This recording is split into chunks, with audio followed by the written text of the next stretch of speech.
Em primeiro lugar, o que é seita? E quem deu a você, que acusa o outro de seita, a autonomia para falar aquele é seita, esse não é? Eu explico por quê. Porque, a rigor, a doutrina para a fé católica, ela diz que todos os protestantes são seita. Que a igreja verdadeira é a igreja católica, porque a igreja católica que foi fundada dos apóstolos. As outras que são seitas. A igreja católica afirma isso bem claro. Então, à luz da igreja católica, seitas são todos os evangélicos. Aí você vai para o mundo evangélico, você vê assim, há doutrinas que são diferenciadas. Por exemplo, para os presbiterianos é muito preciosa, muito cara a doutrina de Deus predestinando as pessoas para salvação ou perdição. Eles não abrem mão disso. Pelo menos uma grande parte dos presbiterianos de maneira oficial, embora a igreja presbiteriana é muito subdividida. Aí, os batistas não têm essa ideia de predestinação. São coisas muito fortes, muito fortes. João Wesley, que respeitava os presbiterianos, num dos seus sermões, ele chega a dizer que a doutrina da predestinação é tão herética que ela consegue tornar Deus pior do que o diabo. Ora, se João Wesley falou que a doutrina da predestinação é tão herética que ela chega a tornar Deus pior do que o diabo, está nos seus sermões, então por que a igreja presbiteriana não é seita à luz dos metodistas? Por outro lado, se você for um presbiteriano cessacionista, eu falo assim porque tem várias linhas no presbiterianismo, se você for um presbiteriano cessacionista, que acredita que os dons do Espírito cessaram no período apostólico, então você vai dizer que o dom de línguas do pentecostal é uma heresia, porque não existe mais a continuidade dos dons, cessou na época apostólica. Por outro lado, se você é um pentecostal, você vai dizer que heresia é afirmar que os dons do Espírito terminaram, porque para o pentecostal é muito preciosa, é muito cara a doutrina do batismo no Espírito Santo com manifestação pública do falar em línguas. Então, nesse sentido, quem é a seita? E todos esses grupos que eu mencionei aqui, à guisa de ilustração e muito respeitosamente, todos eles dizem: nós somos sola escritura. Sola escritura é uma expressão latina usada na época de Lutero para dizer nós só baseamos as nossas doutrinas na Bíblia. Então temos que explicar o que significa esse sola escritura, porque o sola escritura do pentecostal entende que um sinal claro de que aquele movimento é de Deus é o batismo com o Espírito Santo e a manifestação do dom de línguas.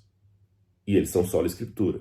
O sola escritura do presbiteriano o leva a crer que Deus predestinou alguns para a salvação e outros para a perdição eterna, que o livre-arbítrio é uma ilusão, que as pessoas já estão predestinadas pela soberania de Deus.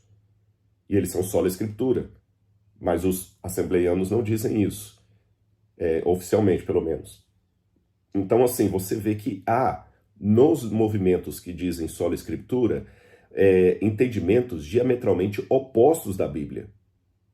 Então, por que nesse bojo, o adventista que tiver uma conclusão sola escritura diferente de outros, esse é seita, é leproso? São dois pesos, duas medidas.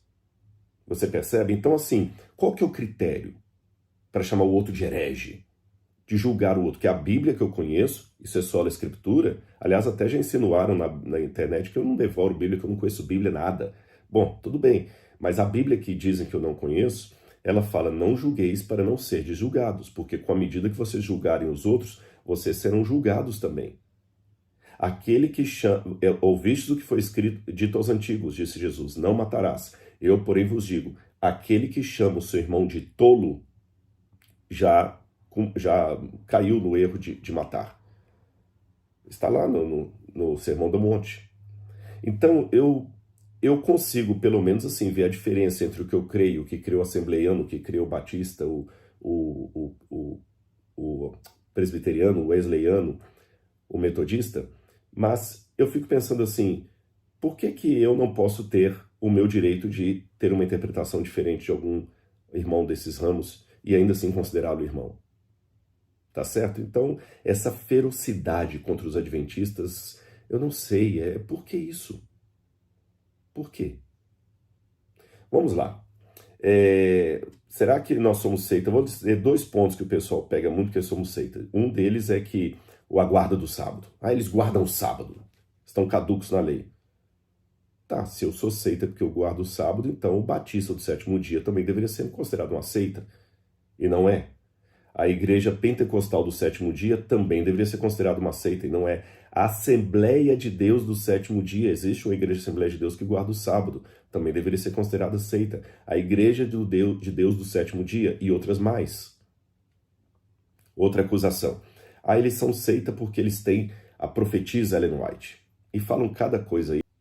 Agora, Ellen White é fonte de doutrina para a igreja? Então vamos ver na íntegra aqui o que de fato ela falou, tá bom? E mesmo quando alguns citam só uma frasezinha dela solta, vamos ver no seu conteúdo geral, no seu contexto. Então, o primeiro texto que eu quero ler aqui é do livro Grande Conflito. Então eu estou respondendo aquela questão.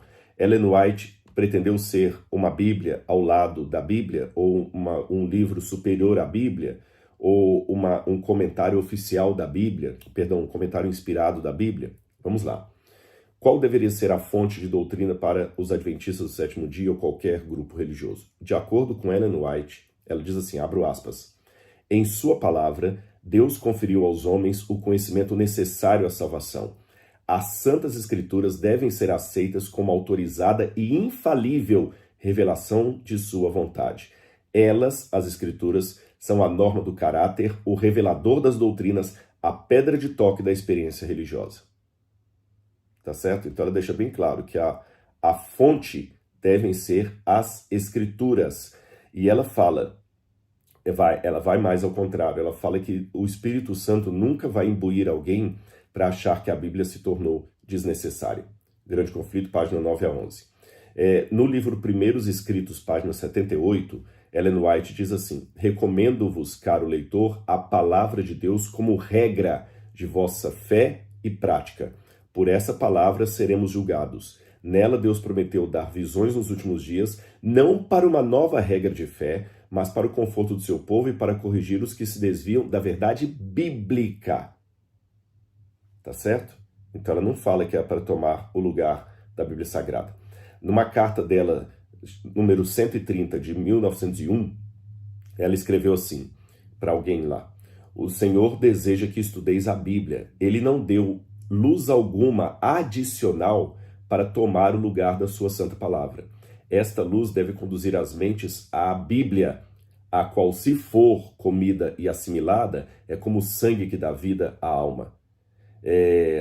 Outro detalhe aqui, ela falou, inclusive, falando como é que os pastores adventistas deveriam agir, ela disse assim, olha, no trabalho público não torneis proeminente, nem citeis o que a irmã White tem escrito como autoridade para apoiar vossas posições. Fazer isto não aumentará a fé nos testemunhos. Apresentai vossas provas claras e simples da palavra de Deus, não dos livros dela. Isso está na carta 11 de 1894.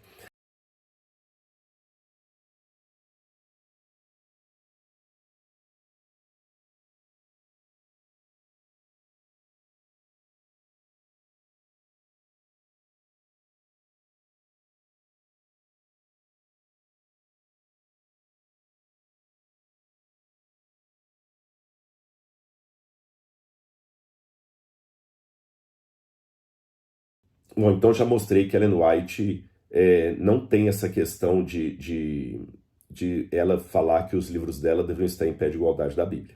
Então agora as pessoas que têm que ver o contrário. Ou melhor, também entender que às vezes uma frase dela tirada fora de contexto, gente, o próprio Rui Barbosa brincava com o problema das frases fora de contexto. Ele fala, deixa eu mudar só a entonação de uma leitura e uma vírgula e eu transformo a maior verdade do cristianismo numa heresia. Aí ele pega aquele texto que fala assim, ressuscitou, não está aqui. Aí Rui Barbosa ironizava dizendo, ressuscitou? Não, está aqui. Então eu peço gentilmente a esses que também ficam só repetindo o que disseram sobre Ellen White, que vão ler os livros dela, tá certo? Eu não quero perder tempo com isso. Então tá, se você não quer perder tempo lendo os livros com ela, seja honesto em falar que você não sabe nada de Ellen White. Não seja apenas aquele que fica repetindo o que dizem por aí. E eu quero terminar dizendo uma coisa para vocês aqui. Chama a minha atenção que alguns falam assim, mas Ellen White é a papisa do Adventismo. Não é isso, eu acabei de citar. Eu não menciono Ellen White no curso A Bíblia Comentada. Eu não baseio nela, mas quer ver como é que um líder pode influenciar uma igreja? Olha bem, nós não temos na grade curricular de nenhum curso de teologia adventista, teologia whiteana, pensamento whiteano. Essa expressão nem existe, eu acabei de inventar aqui. Mas se eu for na igreja metodista, você tem a teologia wesleyana. Se eu for à igreja reformada, eu vou ter a teologia calvinista. Se eu for aos luteranos, eu vou ter a teologia luterana. Ou seja, se eu for para o lado de Armínio, eu vou ter a teologia arminiana. Ou seja, Armínio, Calvino, Lutero e John Wesley foram tão firmes naquilo que eles interpretaram da Bíblia, que os que seguiram a sua interpretação não escondem, são honestos em dizer, isso aqui de acordo com a teologia calvinista, é assim que Paulo quis dizer. De acordo com a teologia wesleyana, o que Paulo quis dizer é isso. De acordo com a teologia arminiana, o que Paulo quis dizer é isso. Olha, vejam bem, as igrejas são sinceras em dizer que elas estão expondo uma doutrina calvinista, e nem por isso eu estou chamando essas igrejas de hereges. Agora, se a acusação é que a igreja está deixando a Bíblia para seguir a palavra de um líder, eu poderia igualmente falar então que os luteranos estão deixando a Bíblia para seguir o que Lutero falou, que os wesleyanos, que os metodistas estão deixando a Bíblia para seguir o que Wesley falou. Tanto é que na grade curricular está lá, teologia reformada calvinista, teologia arminiana, teologia wesleyana. E não há problema disso. É que aqueles irmãos que estão... Quando um presbiteriano, na minha interpretação, ele entende um texto da Bíblia em consonância com o que Calvino entendeu, eu não digo que ele está colocando Calvino acima da Bíblia, que ele está interpretando a Bíblia por Calvino, não. Ele viu o que Calvino interpretou e concordou. Simplesmente isso. Então eu concordo com o que Ellen White interpretou da Bíblia. Mas ela teve o dom de profecia?